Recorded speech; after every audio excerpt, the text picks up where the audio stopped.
Pulsar rs200 নতুনকে launch কৰিছে এখন আপোনালোকে চাই লওক এবাৰ এটা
তো কি খবৰ আপোনালোকৰ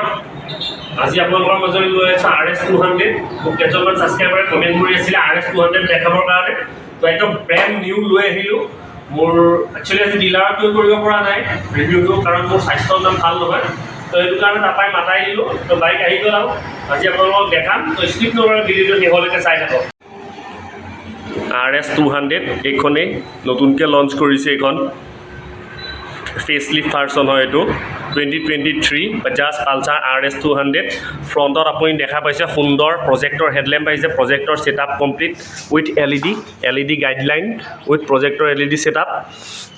আৰু ফ্ৰণ্টত ABS ফ্ৰণ্ট এণ্ড ৰিয়াৰ দুইটাতে ABS আছে ফ্ৰণ্ট ৰিয়াৰ দুইটাতে ABS ফ্ৰণ্টৰ ডিস্কৰ সাইজ হ'ল 300 mm খুব সুন্দৰ এটা ৱাক আৰাউণ্ড দি দিছো বাইকখনৰ মই যেহেতু শুটিংটো মই ঘৰত কৰিছো নতুন ব্ৰ্যান্ড নিউ বাইক অলপ অসুবিধা হৈছে স্পেস কম এটা ৱাক আৰাউণ্ড দি দিছো বাইকখনৰ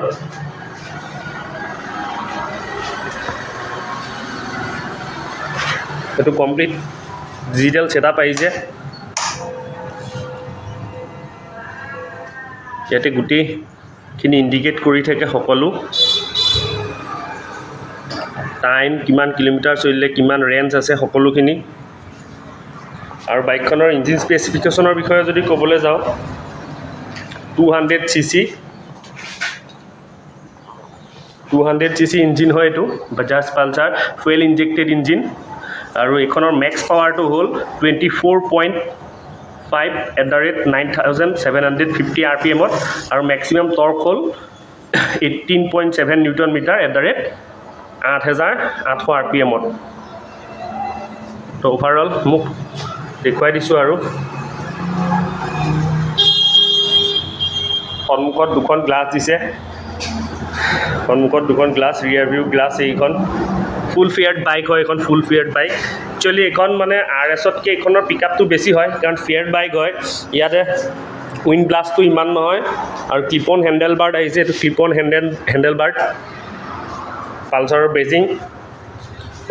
বেজিং আৰু এটো OBD হয় এখন নতুনকে যিটো E20 ফুয়েল লঞ্চ হ'ব এতিয়া ইথেনল যুক্ত সেই পেট্ৰলৰ কাৰণে এখন খুব বেস্ট হয় হেতু ফৰ্মুলাতে বনাইছে এটো E20 বেজিং দেখুৱাই দিছো মই আপোনালোকক এটো নতুনকে লঞ্চ কৰিছে এটো ট্যাঙ্কত সম্পূৰ্ণ এটা গ্ৰিপ পোৱা গৈছে ট্যাঙ্ক গ্ৰিপ RS পালসাৰৰ